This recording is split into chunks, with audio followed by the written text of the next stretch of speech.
everyone. My name is Hussam Alokta.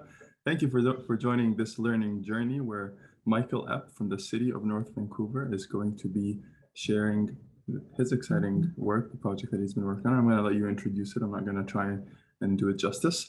I will be facilitating the session.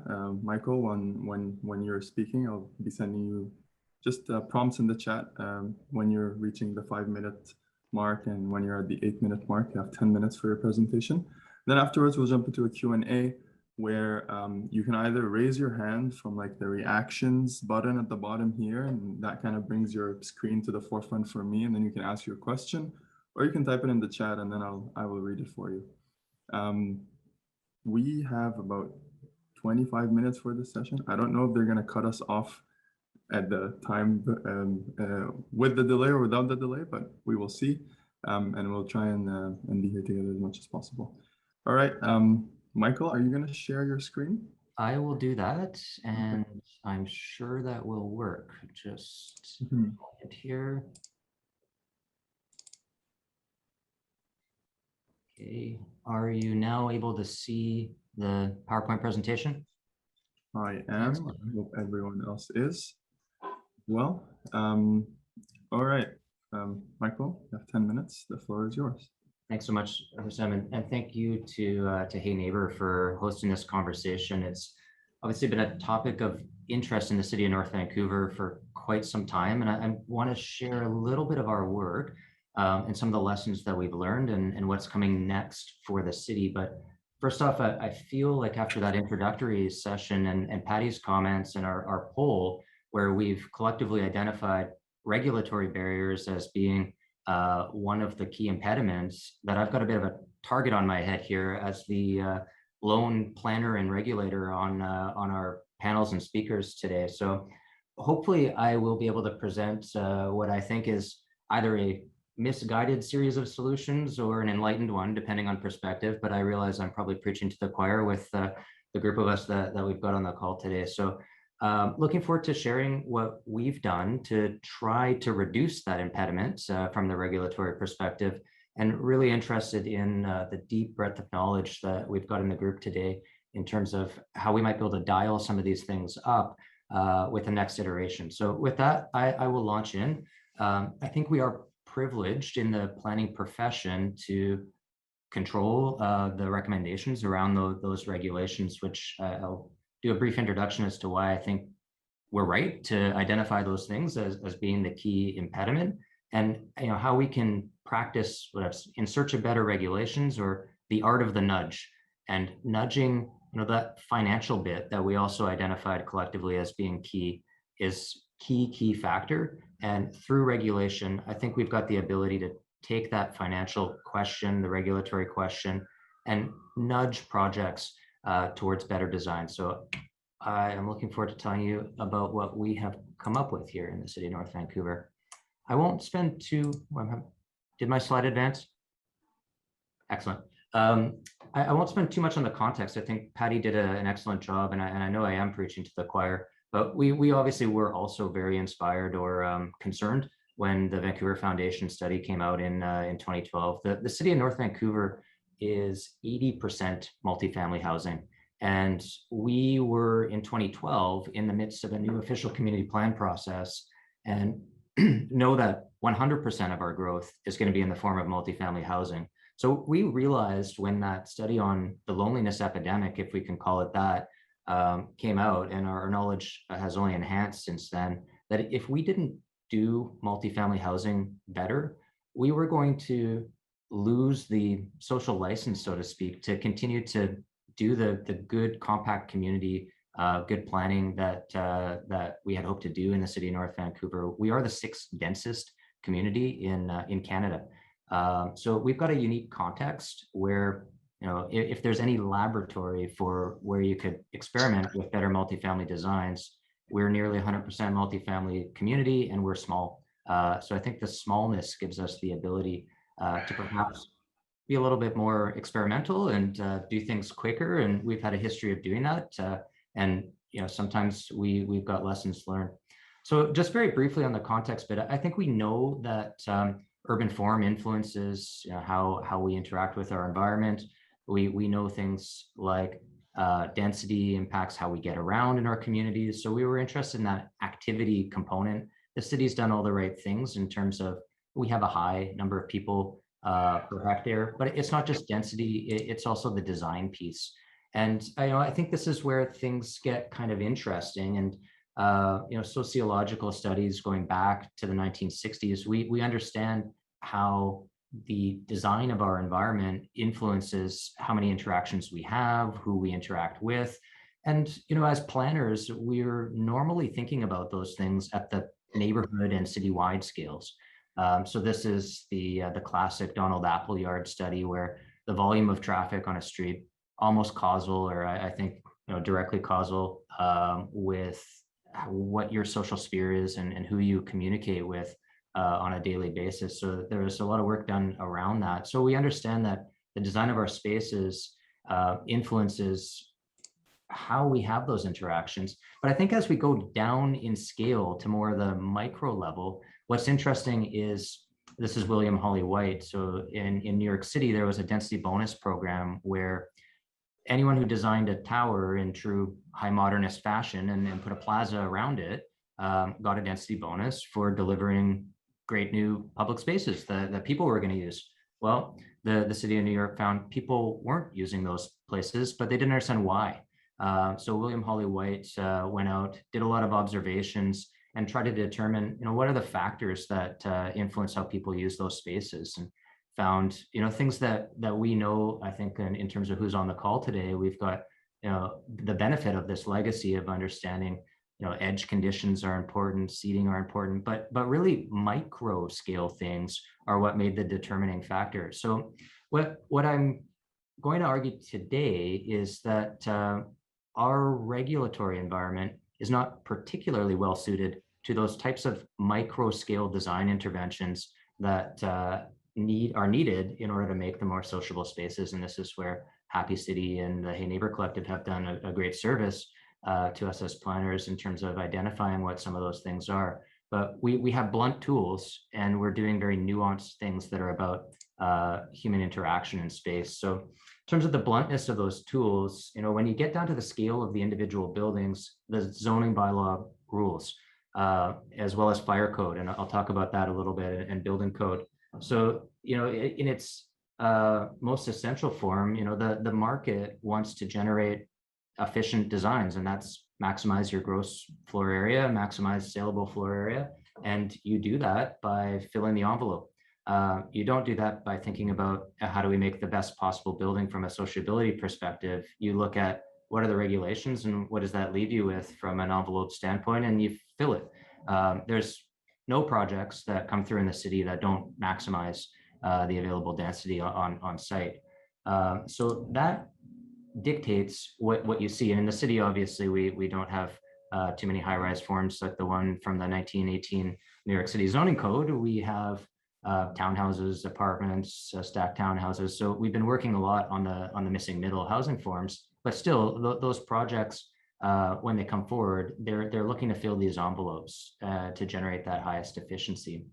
So I think the insight that we had was realizing, the carrot versus the stick. We needed to find a way to incentivize people to do the right thing. So the nudge in the city has been predominantly in the form of the carrot. So when I share the active design guideline work that we've done, I don't think the innovation that we've had is to articulate the design interventions. There's others who've done that far better than we have, and our work is now 5 years old. And certainly the Hey Neighbor Collective's work on design guidelines is, an iteration or two beyond where we've been. But our innovation has been to reward you for doing the right thing.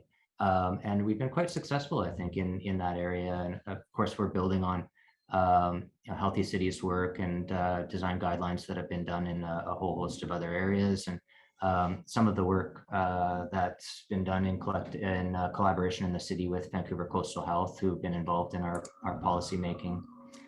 So the design guidelines, as I said, none of this is revolutionary. I think particularly to this audience, we identified what are the key opportunities to change the way things are happening in buildings? And these are the 6 that we've come up with. The stairwell design, the primary stairwell, which is basically something that no longer exists in buildings today. We only see stairwells as fire escapes, not as places to meet people and experience a building, and that's predominantly related to the fire code.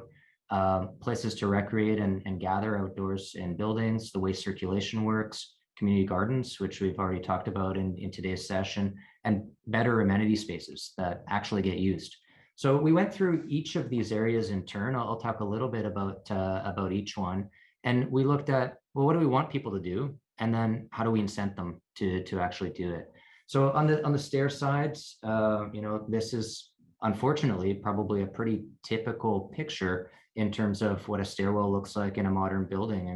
And we had a mayor at the time that we did this work who had traveled to, I believe it was Copenhagen, saw the buildings there with their amazing external circulation, circulation inside of buildings from the main lobby up to the second floor that open, and said, why can't we do this? And we said, well, Mr. Mayor, you can't do that and meet the fire code.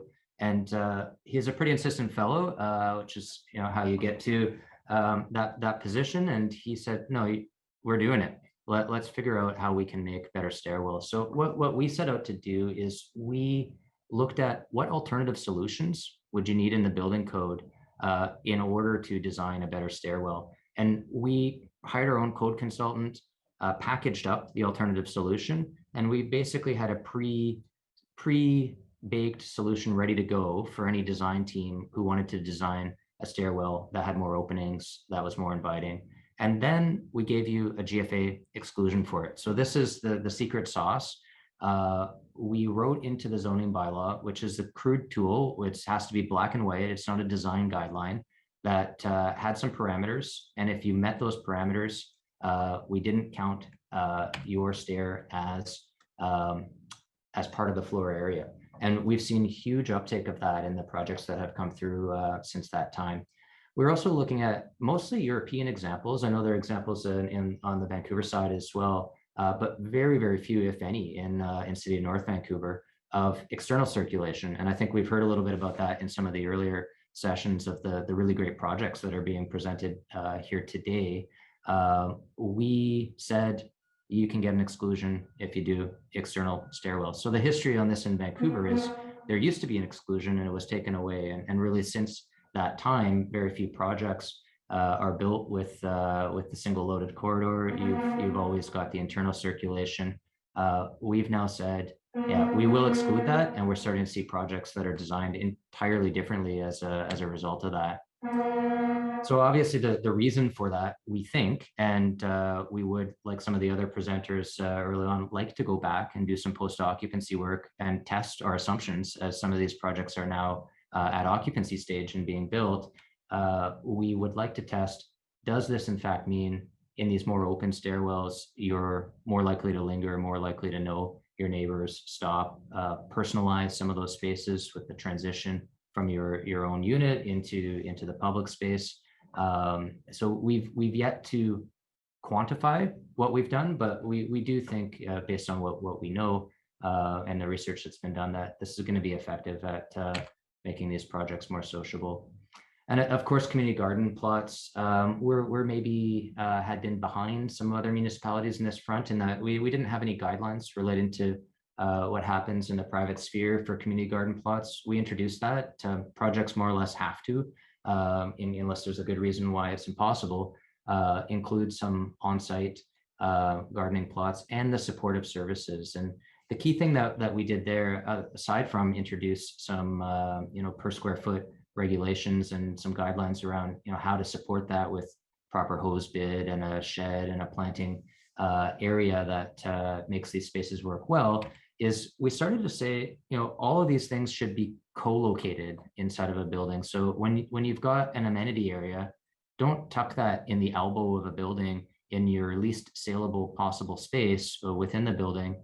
We want you to co-locate the garden plot, the outdoor area, the children's play space with your internal area. We want the amenity space not to be a hollow shell, but include something active there, whether that's a kitchen and bathroom, make it functional so that these are spaces that people actually use. So we had gone out and did some interviews with the development community at that time and said, hey, what actually works and what doesn't work with these amenity rooms, and how can we make them better? And we incorporated some of that into our design.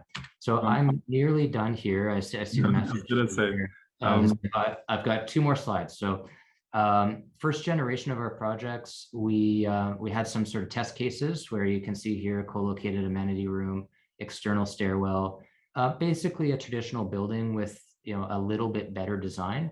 And what's interesting is we've started to see in the city of North Van, this is quite novel, but complete courtyard buildings that are taking advantage of some of these new exclusions that we have. So an entirely new form, external courtyards, external circulation, lots of different outdoor spaces and community gathering spaces with different purposes. And we're quite excited about seeing what other designers will come up with. So a couple other really quick regulatory changes. We've looked at other minor changes to our zoning bylaw. They seem like small things, but bringing buildings closer to the streetscape so that interface with the sidewalk, you're more likely to meet neighbors and see people as they come by. We are a sort of semi-suburban context, so we're looking to bring people closer to the street and more interact. So that's version 1.0. I've run out of time, but we've got lots more stuff that we are doing and want to be doing as we iterate this and build upon the work that we've done. Thank you, Michael. I think it's really interesting how you can show like the impact that policy has on what gets built, and the kind of that direct relationship between the incentives, whether they're from policy, whether they're financial, whether even in some cases tax incentives, that can actually change how the built environment looks. So I'm gonna open it up now for some questions. I think we have just under 10 minutes, so we can take a few questions. You can first person to raise their hand is Richard Evans. The floor is yours. Oh, I don't think. Yeah. Okay, we can hear you. Go ahead. Yeah. Thanks a lot, Michael. I really appreciate what you're doing. I really appreciate it. In fact, I'm an architect who lives in Vancouver. I have a question about the carrot and stick approach, where you incentivize the right thing, which, from my point of view and what I've seen in Vancouver, makes the buildings bigger and bulkier as a result. And I'm wondering, I have talked to a developer a number of years ago who said, well, if the rules are the same for everybody, we don't care. So does it really mean that if you say to the development community, thou shalt do these things and all the good things that you're talking about, the money will go to Surrey or go to Penticton or go elsewhere than North Vancouver?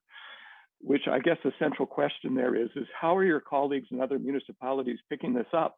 So we don't need to incentivize, we instead just get the right thing because it's the right thing to do. Yeah, thanks so much, Richard, for the question. I'm not totally sure whether I can answer. I mean, one of the sort of quirks of our regulatory system in BC is it is quite individual to local municipalities. So certainly, it is a challenge because I think what we're dealing with is, and it's partly goes back to my slides around typologies and boxes. Oftentimes, people bring us a project and it's a project that's been conceived, could be delivered in any municipality. It's just a standard building. So often our first conversations with the development community when we're approached is, well, can you think about this a little bit differently? And you kind of get one or two responses. One is people go into the defend mode and are trying to get through with the least amount of trouble. But once you share the incentive component, I found people are quite receptive. So you also, the other part of your comment was about the bulk controls and what's this doing? So we were a little bit cautious. I didn't get into the details in the presentation, but when we first started this, we said there's a 10% cap on of total gross floor area for all of these exclusions. So you couldn't go beyond. What we actually found, and this is the sort of learnings, is people could do an exterior courtyard building and take advantage of that 10% exclusion, but it meant you couldn't also have balcony space because you would end up going beyond the exclusion. So we're now, I think, in the version 2.0, and actually this fall, we're going back to council, and we're keeping the 10% exclusion for the exterior courtyard, but we're calculating it separately from the balcony component. So it may be that we do end up with bulkier buildings in this next version that we're about to unleash here, but I think our uptake is going to get even higher, and we'll have to monitor and make sure that, you know, these are still things that we're happy with. We have setbacks and we have height regulations that control that bulk as well. So we're, I think, optimistic that you know, that's not going to be a big problem for us. Right. Thank you for the question, Richard. Next, I have a question here in the chat from Meg Holden. And the question says, it's a question about CNV's response to COVID and whether you are thinking the new COVID context reinforces, detracts from, or other kind of impact some of these zoning and design changes. Super interesting question. So we just toured one of the buildings that I had up on the slides here, the Domus project. And what's super interesting about that building is they've ticked all the boxes for us under our guidelines, and they've built community garden plots, so internal courtyard with children's play area, amenity space off of the courtyard, external circulate. They've done all the things, but they hadn't programmed the amenity space. And so it was interesting going to the site, and they're renting now. So the building is not yet fully occupied. So what we talked to them about on site is they're actually going to survey their new residents and ask them what they want inside of that amenity area before the amenity area is completed.